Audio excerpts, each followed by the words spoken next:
Hello everyone and welcome back to our YouTube channel. तो आज के वीडियो में हम क्लास 11th का चैप्टर 6 के last topic learning disabilities discuss करेंगे। एक इंट्रोडक्टरी पार्ट से आप शुरू करते हैं कि many childrens they get admitted to school, but कुछ जो चिल्ड्रंस है, कुछ स्टूडेंट्स जो है, हो सकता है कि उनके लिए लर्निंग कहीं ना कहीं बहुत डिफिकल्ट हो, राइट? और maybe they are unable to continue their education. So the students which are not able to continue their educations or not able to complete their learning, such students are called dropouts. Right? Now there are many reasons for dropping out of the school. Right? It could be sensory problem like hearing या vision के issue, intellectual disability हो सकती है, emotional या social problems हो सकती है, poor economic conditions हो सकती है, cultural beliefs हो सकते हैं, environmental factors होते हैं. इसके अलावा जो लर्निंग डिसेबिलिटी है वो एक मेजर रीजन होता है जो कि बच्चों के लिए स्कूल की लर्निंग को डिफिकल्ट कर सकती है, right? So now what is learning disability? Learning disability एक जनरल टर्म में हम एक ग्रुप ऑफ डिसऑर्डर्स के लिए यूज करते हैं. तो लर्निंग डिसेबिलिटी के अंदर बहुत सारे अलग अलग डिसऑर्डर आते हैं. इसमें क्या क्या होता है कि रीडिंग में, राइटिंग में, स्पीकिंग में, रीजनिंग के क्वेश्चन करने में या कुछ चीज़ों को समझने में, मैथमेटिकल कैलकुलेशन करने में प्रॉब्लम आती है, राइट? बहुत ज़्यादा डिफिकल्ट होती है. सिंपल रीडिंग राइटिंग भी बहुत ज़्यादा डिफिकल्ट हो सकती है. तो ये जो प्रॉब्लम है ये कोई लेजीनेस की वजह से नहीं है, कोई लैक ऑफ एफर्ट की वजह से नहीं है कि बच्चा नहीं करना चाह रहा है इसलिए नहीं हो पा रहा है, या वो एफर्ट्स नहीं डाल रहा है इसलिए नहीं हो पा रहा है. ये इसलिए है क्योंकि या तो ये एक इनहेरिट प्रॉब्लम है कि जीन्स में आई है, और इधर जो हमारा सेंट्रल नर्वस सिस्टम की फंक्शनिंग है उसमें कोई इम्पेयरमेंट है या वो फंक्शनिंग प्रॉपरली नहीं है, जिस वजह से लर्निंग डिसेबिलिटी होती है.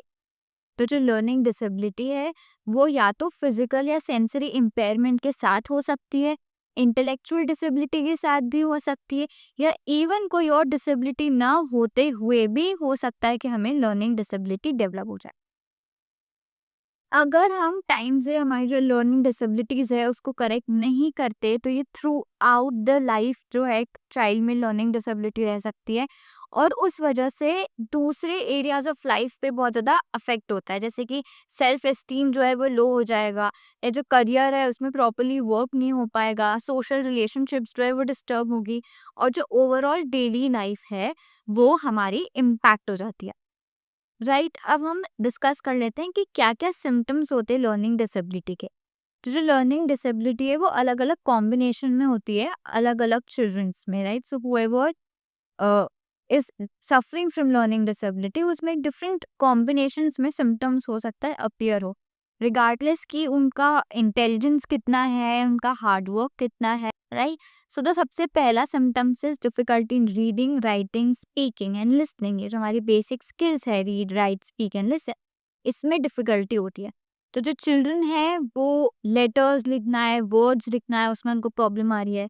अगर टीचर ये कह देते कि ये खड़े होके पैराग्राफ पढ़ो, तो इन रीडिंग अलाउड दैट पैराग्राफ उसमें डिफिकल्टी आ रही है, क्लियरली बोलने में डिफिकल्टी आ रही है, या कोई लिसनिंग प्रॉब्लम है. इवन दो उनकी हियरिंग नॉर्मल है, ऐसा नहीं कि उनको कुछ हियरिंग के इश्यूज है, but then also they are not able to process और listen to that thing properly, right? तो ये क्या करते हैं, ये लर्निंग स्ट्रैटेजीज को डेवलप करते हैं that are very different from other childrens, जो दूसरे लोगों से बहुत अलग उनकी लर्निंग स्ट्रैटेजीज होती है, राइट? जैसे कि जो चाइल्ड है वो बहुत स्लोली रीड कर रहा है, कुछ सेंटेंस के कुछ वर्ड्स बोल रहा है, कुछ वर्ड स्किप कर दे रहा है, या स्पेलिंग लिख रहे हैं पर हम बार बार एक स्पेलिंग को गलत ही लिख रहे हैं, राइट? तो इस एरिया में प्रॉब्लम आती है. सेकेंड सिम्टम क्या होता है, अटेंशन प्रॉब्लम और हाइपर एक्टिविटी. तो अटेंशन के इश्यूज होते हैं और हाइपर एक्टिविटी होती है. जैसे कि जो चिल्ड्रंस हैं वो इजीली डिस्ट्रैक्टेड हो गए कि हम कुछ एक सेकंड के लिए कुछ कर रहे हैं, दूसरे सेकंड कुछ और कर रहे हैं, या एक ही टास्क पे एक लंबे समय तक कंसंट्रेशन नहीं रहता. ऑफन हाइपर एक्टिविटी होती है, जैसे कि कांस्टेंट मूवमेंट, कि कुछ कर रहे हैं तो हाथ में हम कुछ घुमाना है, कुछ फेंकना है, कुछ टच कर रहे हैं, कुछ ऑब्जेक्ट को उधर से उधर कर रहे हैं, रेस्टलेसनेस है, ये सब हाइपर एक्टिविटी में आता है. जैसे कि जो चाइल्ड है they keep getting up from their seat, talking और playing with the objects during the lessons, right? तो वो स्टेबल बैठ के एक जगह कंसंट्रेशन करके कुछ काम नहीं कर रहे हैं, हिल रहे हैं, ढुल रहे हैं, और उनका जो काम है उसके अलावा हर चीज पे concentration, right? Then the next symptom is poor space orientation and a sense of time. हमको एकदम नई जगहों पे चीज़ें समझ नहीं आती, चीज़ें प्रोसेस नहीं होती है, जो सेंस ऑफ टाइम है कभी-कभी वो टाइम का सेंस लूज़ कर देते हैं, right? So children they get confused in new places. अगर हम कोई नई जगह जाएँ तो एकदम वो they will get lost, they will not understand कि कहाँ, कैसे, क्या करें। कभी-कभी वो टाइम को बहुत मिसजज कर लेते हैं कि या तो उनको ऐसा लग रहा है कि अभी तो बहुत ही, अगर 10 बज रहे हों तो उन्हें लग रहा है कि अभी तो 4-5 ही बज रहे हैं। Right, so it may be कि वो टाइम को टू अर्ली समझ रहे हैं या टू लेट समझ रहे हैं। डायरेक्शन में कंफ्यूजन हो सकता है, राइट को लेफ्ट बताना या वाइस वर्सा, ऊपर को नीचे बताना, नीचे को ऊपर बता देना। तो ये जो सेंस ऑफ टाइम है, जो डायरेक्शन है, जो स्पेस का ओरिएंटेशन है, वो भी पुअर रहता है। For example, a child they may wear shoes on the wrong feet और come late to this class regularly. Then the next symptom is poor motor coordination और मैनुअल स्किल्स। जो उनका मोटर कोऑर्डिनेशन रहता है वो सही नहीं रहता है, या जो उनकी मैनुअली वो स्किल्स परफॉर्म करे वो प्रॉपरली परफॉर्म नहीं कर पाते, right? So these childrens, like जो चिल्ड्रंस है लर्निंग डिसेबिलिटीज के, they may have a poor balance, कि वो चीज़ों को प्रॉपरली बैलेंस नहीं कर पा रहे। फाइन मोटर एक्टिविटीज जो हम डेली एक्टिविटी करते हैं उसमें प्रॉब्लम फेस कर रहे हैं। They may be struggling with sharpening the pencil, या कोई डोर को ओपन करने में भी डिफिकल्टी आ रही है, बाईसाइकिल सीखने में डिफिकल्टी आ रही है, राइट? जैसे कि एक एग्जांपल ले सकते हैं हम कि अ चाइल्ड में फॉल फ्रीक्वेंटली, या they may struggle to hold a pen properly, वो प्रॉपर्ली पेन भी नहीं पकड़ पा रहे। सो यहाँ पे उनका जो मोटर कोऑर्डिनेशन, जो बैलेंस है, वो प्रॉपर्ली वर्क नहीं करता। Next symptom is difficulty in following the oral instruction. जो हम ओरली इंस्ट्रक्ट कर रहे हैं उसको वो फॉलो नहीं कर पा रहे, कि चिल्ड्रन जो स्पोकन इंस्ट्रक्शन है वो उसको समझ ही नहीं पा रहे कि हम क्या कह रहे हैं, या वो, अगर आपने एक दो इंस्ट्रक्शन एक साथ दे दी तो उन्हें पहला इंस्ट्रक्शन याद है, उसके बाद पता ही नहीं कि क्या करना है, right? So now if they are told to open a notebook and write the date and then solve the question.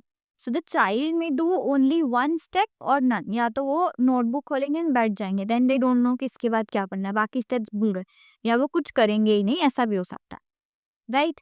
Then next symptom क्या होता है? Poor social understanding. जो एक सोशल अंडरस्टैंडिंग है वो भी उनकी पुअर रहती है, कि वो रिलेशनशिप्स को हो सकता है मिसजज कर लें, या वो समझ नहीं पाते कि कौन फ्रेंडली है, कौन उनके साथ फ्रेंडली नहीं है, कौन अच्छा है, कौन उनके साथ अच्छा नहीं है।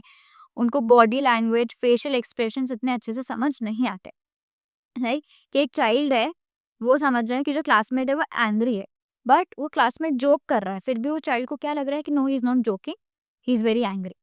तो उनका जो सोशल अंडरस्टैंडिंग है वो भी पुअर है। Then the seventh symptom is perceptual disorder. तो एक परसेप्चुअल डिसऑर्डर का मतलब क्या होता है कि किसी चीज़ को समझने में, इंटरप्रेट करने में, या जो इन्फॉर्मेशन है उस चीज़ को लेने में, जो हम सेंसेस से इन्फॉर्मेशन लेते हैं उसमें हमको प्रॉब्लम आ रही है। सो हमारे सेंसेस इंटैक्ट है, राइट? पांचों सेंसेस हमारे मेन सेंस में इंटैक्ट है, eyes, ear, nose, tongue, skin, everything. You are getting the senses, पर आप जिस तरह से उसको परसीव कर रहे हो वो गलत है, आप उसको गलत तरीके से परसीव कर रहे हो। जैसे कि विजुअल परसेप्शन है, ऑडिटरी परसेप्शन है, टच है, मूवमेंट परसेप्शन है, तो इन सब चीज़ों में प्रॉब्लम आ रही है। अब प्रॉब्लम किसने? परसेप्शन, मतलब हमारे समझने में हो सही रहा है, but we are understanding it wrong, right? So their senses are normal but they fail to use them properly, वो उसको प्रॉपर्ली यूज नहीं कर पा रहे। जैसे कि जो चाइल्ड है वो स्कूल बेल और टेलीफोन रिंग में डिफरेंशिएट ही नहीं कर पा रहा है, ठीक है? तो उनको सुनाई दे रहा है कि कुछ रिंग कर रहा है, पर वो क्या चीज रिंग कर रही है ये उनको नहीं समझ आ रहा, राइट? सो ये हो गया perceptual disorder. The next is dyslexia. This is a basically very common learning disability. इसमें जो बहुत सारे लर्निंग डिसेबल्ड चिल्ड्रन हैं, अगर हम देखें तो they suffer from dyslexia, right? So they confuse letter and number, they reverse the word. Common confusion रहता है कि बी कैसे लिखना है, डी कैसे लिखना है, तो बी की जगह डी लिख रहे हैं, डी की जगह पी लिख रहे हैं।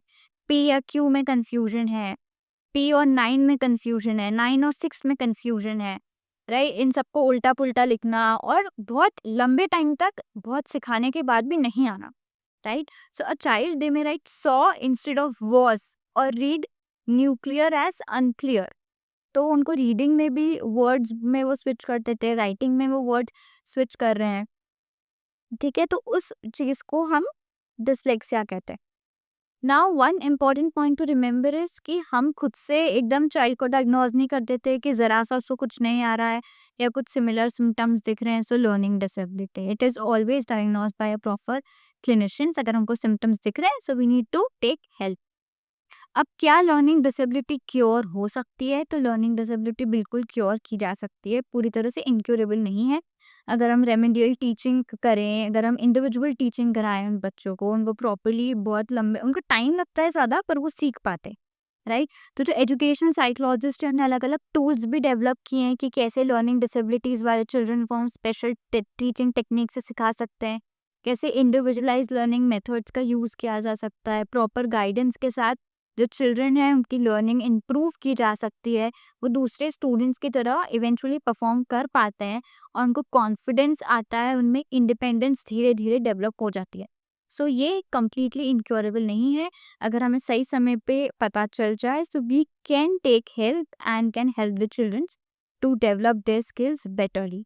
सो this is it for today's video and जो नेक्स्ट चैप्टर का वीडियो है, we'll bring it soon. Until that time, if you like this video, please do like, share and subscribe.